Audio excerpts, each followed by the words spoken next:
What is up, guys? Welcome to another episode of CCT. Today we are going to be doing another random easy problem, just chugging through them. And so make sure you relax during this video. This is a casual code talk. This isn't um, an intense, pressurized interview. You know, it's kind of to make you guys more comfortable with interviews and all that. Alright, so let's jump into it. Let's just do this one. I have not seen this before. Yeah. Just remember, this is unedited, unscripted, so anything could happen, including me not knowing the answer. Given an array of integers that is already sorted in ascending order by two numbers such that they add up to a specific target. Okay. So returns the indices of these two numbers such that they add up to the target. Oh, okay.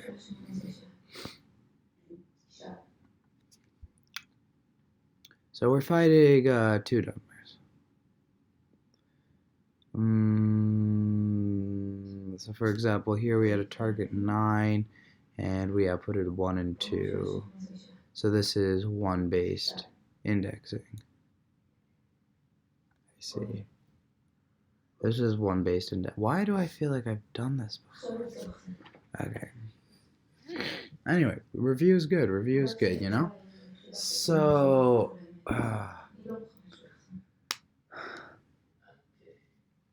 the naive solution is to just go through here and then this, all that stuff. And then go 7 through the rest of it. Let's get a new page going here.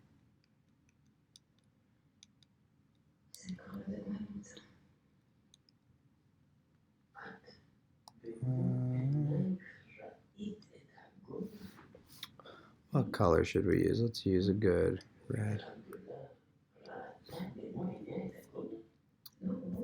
So if we have an array of numbers, x, we could just sum here plus all of these, then move on to here plus all of these, each separately, And then this is just brute force, getting all the combinations. And so how long would this take? Well, for each one of these, we're going through, it's not n exactly, like for this one, it would be 1, it would be n, well, it would be like n minus 1 times, then n minus 2 times, then n minus 3 times, all the way to n minus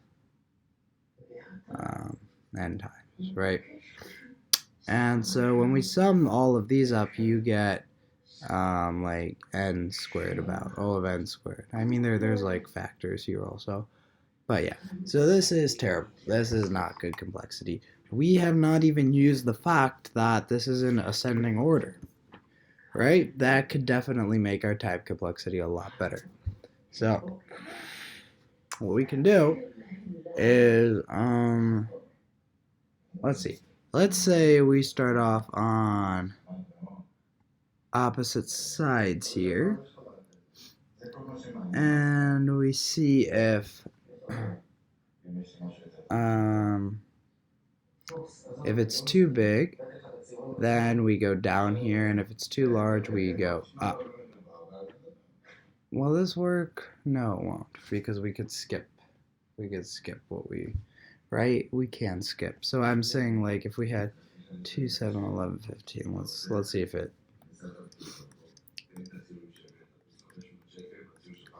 So I'm saying we start here and here, so the sum is 17. That's too big, so we move the larger one over to the left.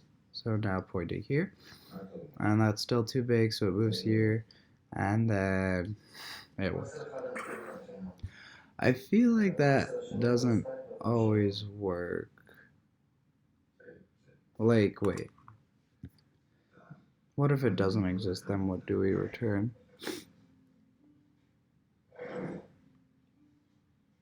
each input have exactly one solution, and you may not use the same element twice. Okay.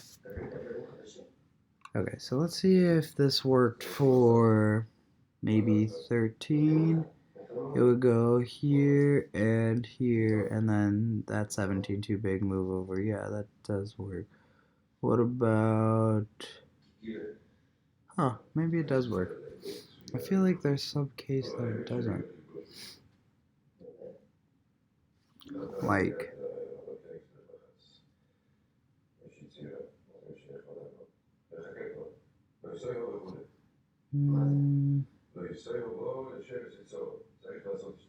Hmm.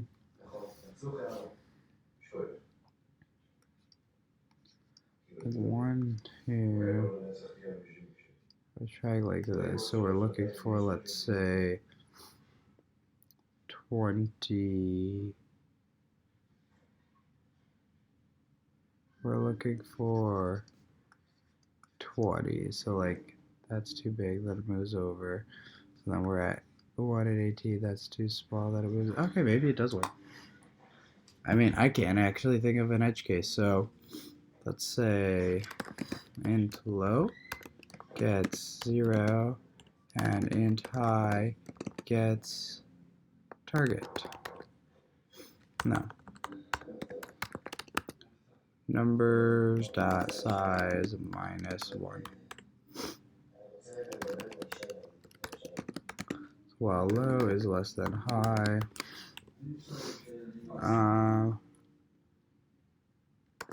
If numbers at low plus numbers at high equals the target, return it's gonna be low +1 comma high +1, right? Because this is a 1 based indexing, not 0 based indexing. And if it doesn't equal, then if,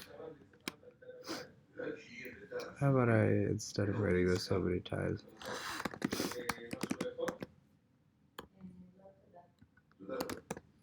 so if sum is less than the target, then low plus high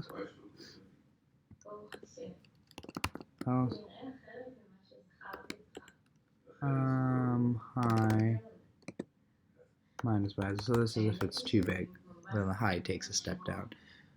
And so this is gonna go until low is still less than high, and it says there is an answer.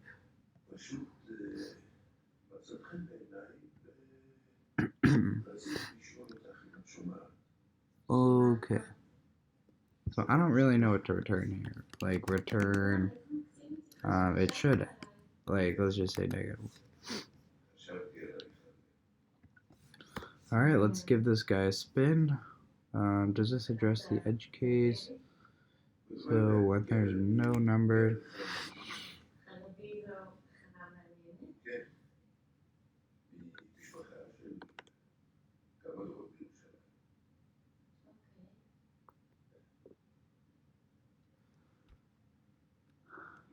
yeah, I think, I don't really know what it's supposed to have if...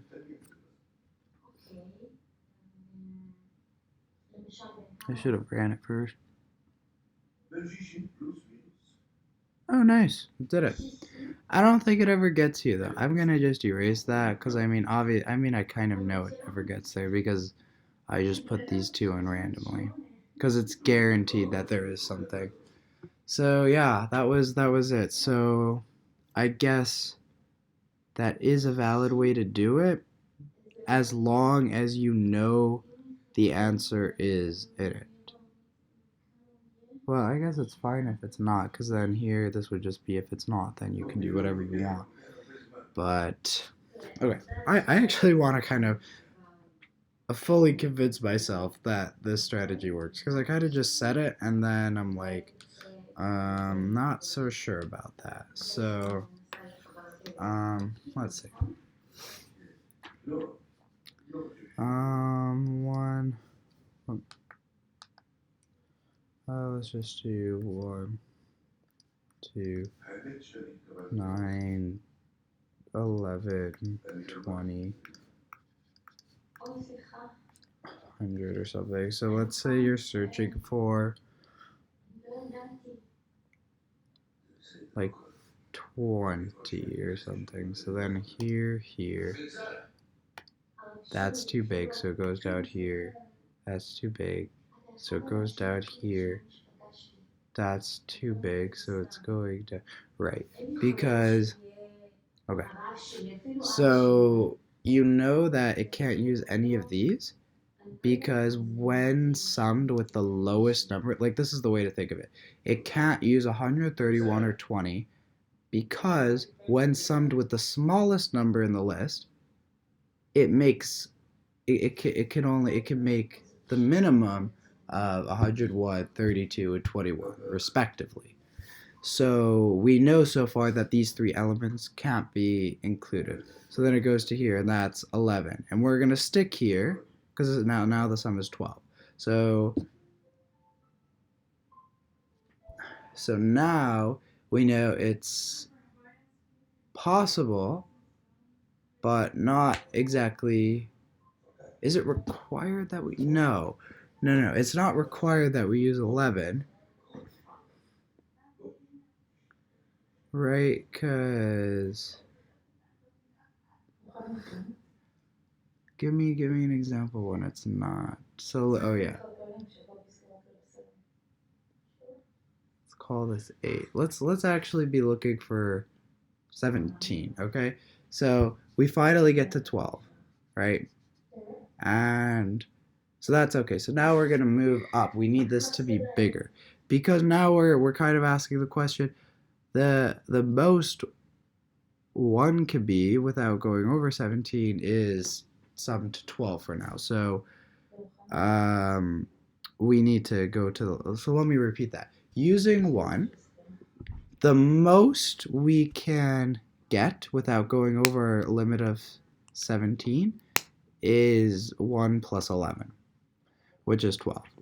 And we know that because going left this way will only decrease the sum, and going right, we already saw, was going over. So now 1 becomes an 8.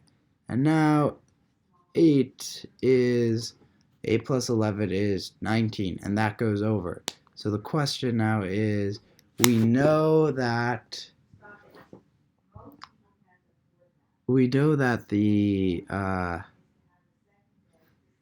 now 11 is too much, right? We know we had to use the next one from 1, and 11 is now too much. So now 11 is going to go to 9, and then we find it. Okay, I'm convinced. Like, you guys could try to do more examples to convince yourself, but I've been convinced that this works. Okay, well, thank you for tuning in. Hope to see you guys again. I think I'm going to make another video because this one was pretty short. Okay, see you guys. Thanks for watching. Bye.